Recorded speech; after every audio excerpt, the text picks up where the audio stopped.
ಹರೇ ಕೃಷ್ಣ. ನಮಸ್ತೆ ಸ್ನೇಹಿತರೆ, welcome back to my YouTube channel. Day 6ನ ನೋ ರೈಸ್ ಚಾಲೆಂಜ್ಗೆ ಸ್ವಾಗತ ಸುಸ್ವಾಗತ. ಇವತ್ತಿನ ಸ್ಪೆಷಲ್ ಏನಪ್ಪ ಅಂತಂದರೆ ಪಾಲಕ್ ಚಪಾತಿ ಮತ್ತು ಪನ್ನೀರ್ ಗ್ರೇವಿ. ತುಂಬ ಚೆನ್ನಾಗಿರುತ್ತೆ ಎರಡಕ್ಕೂ ಕಾಂಬಿನೇಷನು. ಮೊದಲಿಗೆ ನಾನಿಲ್ಲಿ ಪಾಲಕ್ ಚಪಾತಿ ಹೇಗೆ ಮಾಡೋದು ಅಂತ ತೋರಿಸ್ತಾ ಇದ್ದೀನಿ. ಪಾಲಕ್ ನೀಟಾಗಿ ಚೆನ್ನಾಗಿ ತೊಳೆದಿಟ್ಕೊಳ್ಳಿ. ಒಂದು ಅರ್ಧ ಲೋಟ ನೀರನ್ನು ಹಾಕಿ ಪಾಲಕ್ ಸೊಪ್ಪನ್ನ ಒಂದು 2-3 ನಿಮಿಷ ಬೇಯಿಸ್ಕೊಳ್ಳಿ, ಬೇಗ ಬೆಂದೋಗುತ್ತೆ. ನೋಡಿ, ಈ ಟೈಪ್ ಬೆಂದು ಅಂದಮೇಲೆ ಇದನ್ನು ನೀಟಾಗಿ ರುಬ್ಕೊಳ್ಳಿ.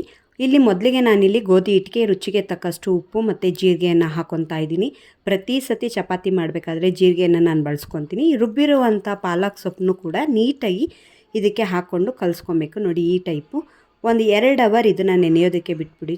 ಚಪಾತಿ ಹಿಟ್ಟನ್ನು ಒಂದು 2 ಅವರ್ ನೆನೆಯೋದಕ್ಕೆ ಬಿಟ್ಬಿಡಿ. ಈ ರೀತಿ ತುಂಬ ಚೆನ್ನಾಗಿರುತ್ತೆ, ಸಾಫ್ಟಾಗಿ, ಎಸ್ಪೆಷಲಿ ಐರನ್ ಕಂಟೆಂಟ್ ಜಾಸ್ತಿ ಇರುತ್ತೆ. ನೆಕ್ಸ್ಟು ನಾನಿಲ್ಲಿ ಪನ್ನೀರ್ ಗ್ರೇವಿ ಮಾಡೋದಕ್ಕೆ ಪನ್ನೀರ್ ಕ್ಯೂಬ್ಸ್ ಟೈಪು ಕಟ್ ಮಾಡಿ ಇಟ್ಕೊಂಡಿದ್ದೀನಿ. ಅದಕ್ಕೆ 2 ಉಂಡೆ ಈರುಳ್ಳಿ ಮತ್ತು 2 ಟೊಮೊಟೊನ ತೊಗೊಂಡಿದ್ದೀನಿ.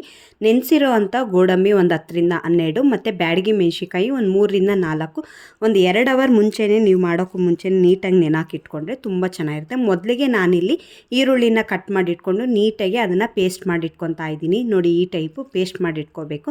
ನೆಕ್ಸ್ಟ್ ಅದೇ ಜಾರ್ಗೆ ನಾನಿಲ್ಲಿ ಟೊಮೊಟೊನೂ ಕೂಡ ಅದೇ ಥರ ಗ್ರೈಂಡ್ ಮಾಡಿ ಇಟ್ಕೊತಾ ಇದ್ದೀನಿ. ಟೊಮೊಟೊ ಕ್ಯೂರಿನೂ ಕೂಡ ರೆಡಿ ಆಯಿತು. ಅದೇ ಜಾರ್ಗೆ ನಾನಿಲ್ಲಿ ಗೋಡಂಬಿ ಮತ್ತು ಬ್ಯಾಡಗಿ ಮೆಣಸಿಕಾಯಿನ ಹಾಕ್ಕೊಂಡು ನೀಟಾಗಿ ನೈಸ್ಗೆ ಗ್ರೈಂಡ್ ಮಾಡ್ಕೊತಾ ಇದ್ದೀನಿ.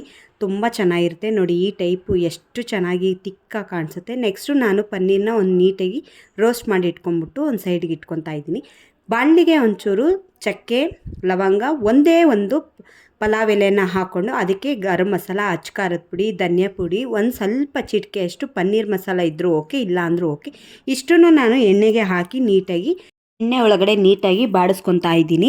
ನೋಡಿ, ಇದೊಂಚೂರು ರೋಸ್ಟ್ ಆಗ್ತಿದ್ದ ಹಾಗೆ ನೀವು ರುಬ್ಕೊಂಡಿರ್ತೀರಲ್ಲ ಆ ಈರುಳ್ಳಿನೂ ಕೂಡ ನೀಟಾಗಿ ಹಾಕಿ ಎಣ್ಣೆ ಬಿಡೋವರೆಗೂ, ಅದರಲ್ಲಿ ನೀರಿನ ಅಂಶ ಹೋಗಿ ಎಣ್ಣೆ ಬಿಡೋವರೆಗೂ ನೀಟಾಗಿ ಬಾಡಿಸ್ಕೊಳ್ಳಿ. ನೋಡಿ, ಈ ಟೈಪು.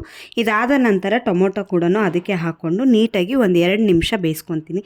ಯಾವಾಗಲೇ ಆದರೂ ಹಸಿ ಸ್ಮೆಲ್ ಹೋಗೋವರೆಗೂ ನೀಟಾಗಿ ಬೇಯಿಸ್ಕೋಬೇಕು. ಆವಾಗಲೇ ಯಾವುದೇ ಗ್ರೇವಿ ಆದರೂ ತುಂಬ ಚೆನ್ನಾಗಿ ಬರುತ್ತೆ. ನೆಕ್ಸ್ಟ್ ನಾನು ರುಬ್ಕೊಂಡಿರೋವಂಥ ಗೋಡಂಬಿ ಮತ್ತು ಬ್ಯಾಡಗಿ ಮೆಣಸಿಕಾಯಿ ಆ ಕ್ಯೂರಿನೂ ಕೂಡ ಇದಕ್ಕೆ ಹಾಕ್ಕೊತಾ ಇದ್ದೀನಿ. ನೋಡಿ, ನಿಮಗೆ ಕಾಣಿಸ್ತಾ ಇದೆ ಎಷ್ಟು ನೀಟಾಗಿ ಅದರಲ್ಲಿರೋ ನೀರಿನ ಅಂಶ ಕಮ್ಮಿಯಾಗಿ ಎಣ್ಣೆ ಬಿಟ್ಕೊತಾ ಇದೆ ಅಂತ.